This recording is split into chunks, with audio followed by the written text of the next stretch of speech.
হরে কৃষ্ণ। দণ্ডবত প্রণাম। আমি রঘুনন্দন দাস আমাদের চরণে দণ্ডবত প্রণাম করি। মনে রাখবেন, আমি যে একাদশী বিষয়ে বলছি, একাদশী নাম হলো জয়া একাদশী।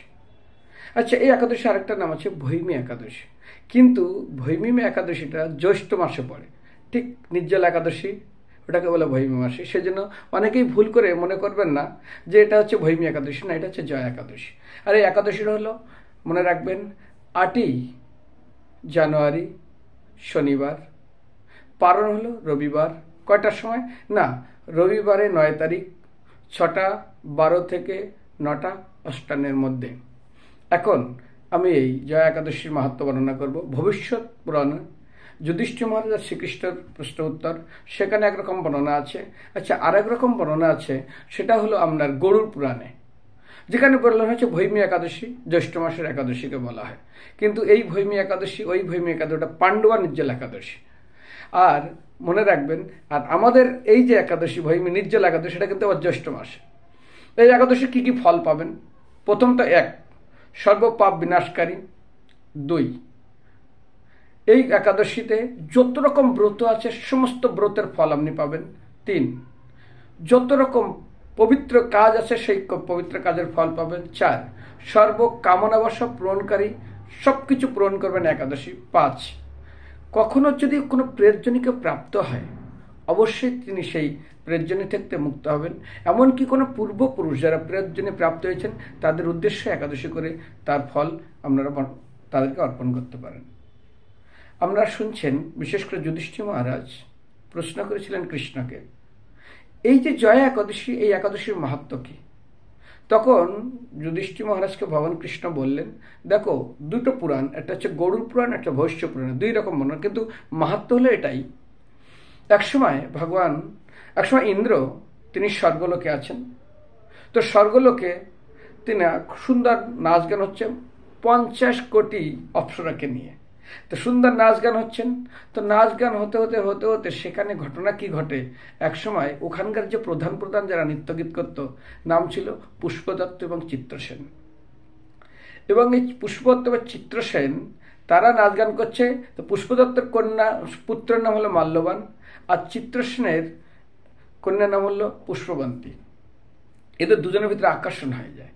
আকর্ষণ হওয়ার ফলে তখন অপ্সরা, তো দুজনের ভিতরে ওই নাচ এবং গানে তাদের কিছুটা ত্রুটি হয়ে যায় এবং গানে কিছুটা ছন্দের অমিল হয়ে যায়। সঙ্গে সঙ্গে ইন্দ্র রেগে যান। রেগে গিয়ে পর একদম তিনি এত রেগে গেছিলেন, আর এরাও এতটা কামাক্ত হয়ে গেছিলেন এবং দুজনের ভিতরে এতটা দৃষ্টিপাতের ফলে এতটা তারা আকর্ষণ হয়ে গেছিলেন যে দুজনকে সামলাতে ভুলেই গেছিলেন। যেমন পশুরা দেখবেন তাদের রাস্তাঘাটে কিভাবে মেলানো, তাদের লজ্জা নেই। তো অনেক সময় কাম অন্ধ, ক্রোধ অন্ধ, জন্ম অন্ধ, এগুলোকে অন্ধ বলে, যে কাউকে দেখতে পায় না। ঘটনাক্রমে কি হয়, ইন্দ্রতে রেগে যান, রেগে তাকে অভিশাপ দেন। কি অভিশাপ দেন? তোমরা আমার এইভাবে আমার আনন্দে বিঘ্ন ঘটে তোমার প্রেতজনী প্রাপ্ত হবে। প্রেতজনী প্রাপ্ত বলে, হ্যাঁ, তোমরা প্রেতজনী প্রাপ্ত হবে। সঙ্গে সঙ্গে তারা অত্যন্ত দুঃখিত হয়ে যায়। ভাগ্যচক্রে তাদের প্রেতজনী প্রাপ্ত হতে হলো এবং তারা হিমালয়ে, সেখানে প্রচণ্ড ঠান্ডার ভিতরে এই প্রেতজনী প্রাপ্ত হয়ে তারা বিচরণ করতে থাকলো 2 জন। একদিন এমন হলো, এত ঠান্ডা, সারা রাত তারা ঘুমাতে পারে না, আর সারাদিন তারা উপবাসে ছিল, কিছু পায়নি। আর তারা কোথায় বিশ্রাম করবে? একটা বট গাছের নিচে তারা বিশ্রাম করে। এই বিশ্রাম করার ফলে তাদের এক পুণ্য হয়, কারণ সেদিন ছিল জয়া একাদশী, এবং সকাল হতেই তাদের সেই প্রেতজনী থেকে তারা মুক্ত হয়ে গেল। এখন যখন মুক্ত হয়ে গেল, তখন তারা স্বর্গে চলে গেল। স্বর্গে যাওয়ার সাথে সাথে দেবতা ইন্দ্র, দেবরাজ দেখে তিনি আনন্দিত, বলে, কি আবার তোমরা কি করে ফিরে আসলেন? আমরা জয়া একাদশী উপবাস করেছি এবং অজ্ঞাতবাসে আমাদের পূর্ণ হয়ে গেছে। আচ্ছা, তো এক কাজ করো তোমরা, তাহলে আমি তোমাদের উপর খুব সন্তুষ্ট, নাও, তোমরা অমৃত পান করার সুযোগ পাবে। বিশেষ করে মনে রাখবেন, এই একাদশীতে ব্রহ্মহত্যা পাপ, সর্বধরনের কর্মের, পুণ্য কর্মের ফল, সমস্ত তীর্থের স্নান এবং পরিপূর্ণ ফল, এবং অবশেষে তারা অবশ্যই বৈকুণ্ঠে গমন করবেন। যদি কেউ পাঠ শ্রবণ করে, তাহলে অগ্নিষ্টম যজ্ঞের ফল তিনি পাবেন। কিন্তু এক বিশেষ শিক্ষা নিয়ে আমি দিব, কারণ এই জগৎ কিসের দ্বারা বন্ধন, আর এই একাদশীতে বিশেষ মাহাত্ম্যপূর্ণ শিক্ষাটাও আমাদেরকে পালন করা উচিত এবং জানা উচিত। হরে কৃষ্ণ। তো অনেক সময় আমাকে প্রশ্ন করে, প্রভু, প্রেতজনী প্রাপ্ত হয়, তাহলে আমাকে প্রশ্ন করতে হবে না, একই প্রশ্ন গোকর্ণ তার ভাই ধন্দুকারীকে করেছিলেন, এবং গোকর্ণ যখন তার ভাই ধন্দুকারী তিনি মহাপ্রেজ্জনে প্রাপ্ত হন, কারণ গোকর্ণ ছিলেন আত্মদেবের পুত্র এবং ধন্দুকারীও ছিলেন আত্মদেবের পুত্র। কিন্তু গোকর্ণর জন্ম হয়েছিলেন গাভীর গর্ভ থেকে এবং ধন্দুকারীর জন্ম হয় আত্মদেবের স্ত্রীর বোন ধন্দুবাই তার গর্ভ থেকে। তাকে পোষ্যপুত্রের বড় কাহিনী। কিন্তু যখন সেই গোকর্ণ মারা যান এবং ধন্দুকারী মারা যায়, তো গোকর্ণ সমস্ত তীর্থ ভ্রমণ করে যখন বাড়িতে ফিরলেন, রাত্রে থাকতে পারছেন না, এত অত্যাচার করছে প্রেতাত্মা। তখন তিনি কমণ্ডলের জল ছিটিয়ে তাকে বলে, তুমি দাঁড়াও তো, তুমি কে? তো বলে, আমি আপনার ভাই। তুমি কিভাবে প্রেতজনী প্রাপ্ত হলে? না, আমি এইরকম সমস্ত রকমের পাপকর্মে লিপ্ত ছিলাম এবং বেশ্যাদের দ্বারা তারা আমাকে মেরেই দেয়। কোনো এক ঘটনা চকলে কিভাবে মারল সেটা খুব করুণ কাহিনী। তো তুমি প্রেতজনী কি করে প্রাপ্ত হলে? কারা কারা প্রেতজনী প্রাপ্ত হয়? তো সেখানে বিশেষ করে বর্ণনা হয়েছে মৃত্যুর পর কারা প্রেতজনী প্রাপ্ত হয়।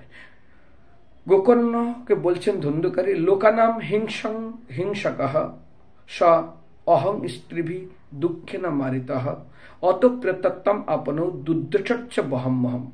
এক, জনসাধারণকে এবং নিরহ প্রাণীদের প্রতি যারা অনাত্মক হিংসা করে, বিদ্বেষ করে নিজের স্বার্থসিদ্ধির জন্য, জনস্বার্থ এবং নিরহ প্রাণীদের নিজের স্বার্থসিদ্ধির জন্য যারা অনাত্মক হিংসা করে, তারা অবশ্যই প্রেতজনী প্রাপ্ত হয়। দুই, নিজ এবং পরস্ত্রীদের প্রতি যারা দুঃখদায়ী ব্যবহার করেন, সেটাও নিজের স্বার্থসিদ্ধির জন্য, তারাও প্রেতজনী প্রাপ্ত হয়। আর কারা প্রেতজনী প্রাপ্ত হয়?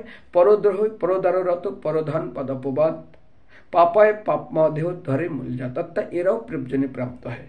তো সেখানে বলা হয়েছে দূতং চ মাংসং চ সুরং চ বিশ্ব হিংসং চ চৌর্য পরদার সেবা এতানি স পব্য শনানি লোকে ঘোরং ঘোরতি নরকং গমন্তি প্রেতজনী প্রাপ্তম ভোগয়ন্তি দুষ্কৃতম। তো সেই জন্য তারা তো প্রেতজনী প্রাপ্ত হবেই হবে, পরে তারা নরকেই যাবে। কি না, দূতং চ মাংসং চ সুরং চ বিশ্ব, দ্রুত ক্রিয়া করবে, মাংসাত্মার আমিষ ভক্ষণ করবে, সুরামাত্মার নেশা করবে এবং বেশ্যামরা অবৈধ সঙ্গ করবে, হিংসাঞ্চর্য সহ্য পরদার সেবা, এবং অনাত্মক যারা হিংসা করবে, এ তানিসপব্য, এই সমস্ত কর্মকরা যারা করবে, তারা অবশ্যই তো প্রেতজনী প্রাপ্ত হবে, এই বিষয়ে কারো সন্দেহ নেই। দ্বিতীয়ত, শ্রীমদ্ ভাগবতমে আপনারা যাবেন 6ষ্ঠ স্কন্ধের 31 অধ্যায় 29 নম্বর শ্লোক, সেখানেও বর্ণনা করা হয়েছে মৃত্যুর পরে কারা কারা প্রেতজনী প্রাপ্ত হবে, এবং শুধু তাই না, তারা নরক যন্ত্রণা ভোগ করার পরে তারা প্রেতজনী প্রাপ্ত হবে। সেখানে বলা হয়েছে কি, জিহ্বানা ব্যক্তি ভগবান নামধেয়ম, যাদের জিহ্বা দিয়ে কখনো কৃষ্ণের গুণগান কিংবা ভগবানের নাম গ্রহণ করেনি, চেতশ্চন স্মৃত চরণারবিন্দম, আর বিশেষ করে যাদের চিত্ত এবং মন দিয়ে কোনোদিন ভগবানকে স্মরণ করেনি, কৃষ্ণ না নমন্তি যশ শিরোদা একদা অপি, ভগবান কৃষ্ণকে কমসে কম নিজের মাথা দিয়ে কমসে কম একবার প্রণাম করেনি, তানান অনায়দ অশ্বতকৃত বিষ্ণুকীর্তা, এই সমস্ত ব্যক্তিদেরকে অবশ্যই প্রেতজনী যেতে হয়।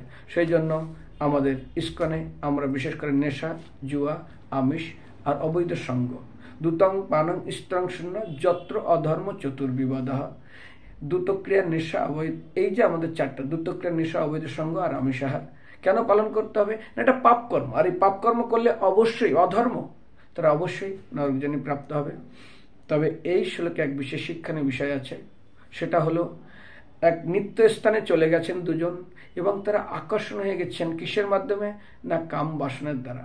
কামটা কেমন শক্তি সেটা নিয়ে একটু আলোচনা করা উচিত, কারণ এই জড়জগৎটাকে বলা হয় মৈথুনাগার এবং একেই কেন্দ্র করে এই জগতের সবাই আবদ্ধ। আপনার কারেন্টের তার দেখেছেন, দেখা যায় না, হাত দিলে শক মারবে, এবং কারেন্টের তারের সঙ্গে যেখানে বড় বড় 440 ভোল্ট থাকে, সেখানে দেখবেন খুব সুন্দর একটা কঙ্কাল আর 2টা হাড় দেওয়া থাকবে। ওর সঙ্গে যারা করবে তাদের ভিতরে এইরকম গুণ আসবে। তো এই যে কাম শক্তি, এটাকে বলা হয় মধ্যাকর্ষণ শক্তির মতো। যেমন কারেন্ট একটা শক্তি দেখা যায় না, কিন্তু ওর সঙ্গ করলে ওই রকমই ফল হয়, ঠিক সেরকম আজ দেখুন, যেই কারেন্টে স্পর্শ করবে, নিয়ম হলো যদি কারেন্টে কাউকে ধরে, শরীর থেকে কোনো মাংসগুলো খুলে পড়ে যায়, শুধু হাড়ই থেকে যায়। আমি নিজে দেখেছি একটা এরকম এক হসপিটালে।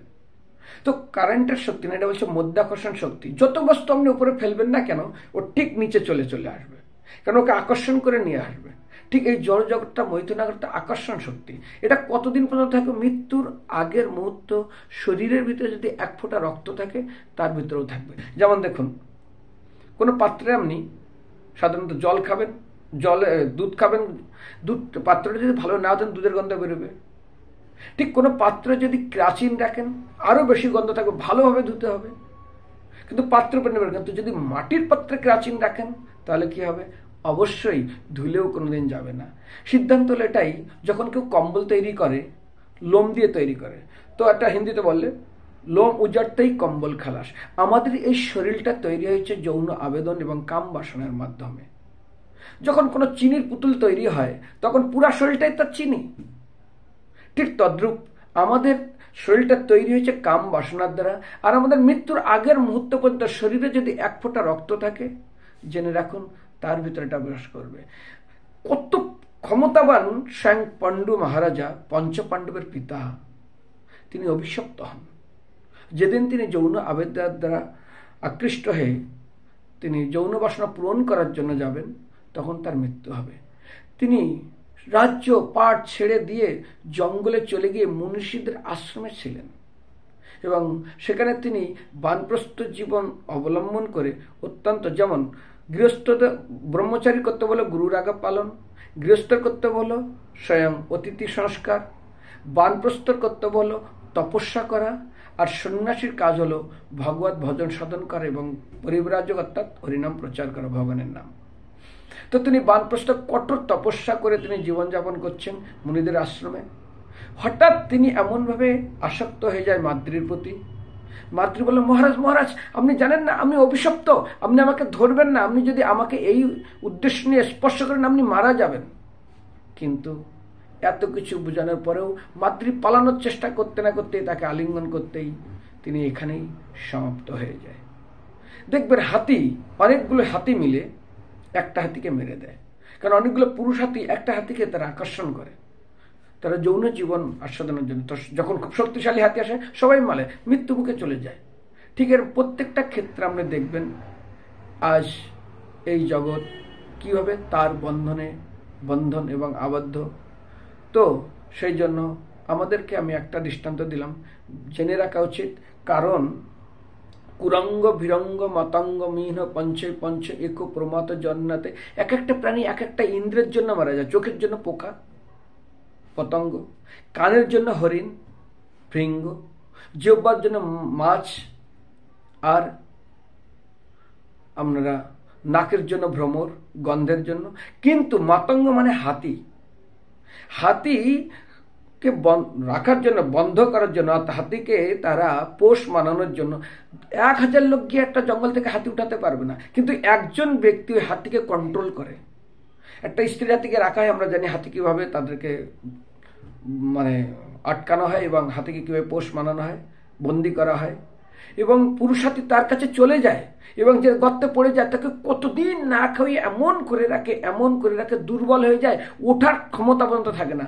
অল্প অল্প খাবার দিয়ে দিয়ে কি করে না, তাকে ধীরে ধীরে উঠাতে শেখে। তারপর তাকে এমন বশ করে, একটা অঙ্কুশ দিয়ে একটা ব্যক্তি সারা জীবন তাকে দাসত্ব পরিণত করে। ঠিক কোথায় কামবাসনা, কোথায় কি আছে সেটা দূরে যায়, আজ এইভাবে বদ্ধ হয়ে যায়। ঠিক আমরাও এই জড়জগতে এর বন্ধনে বন্ধিত এবং তার জন্য কত কঠোর কষ্ট করতে হচ্ছে।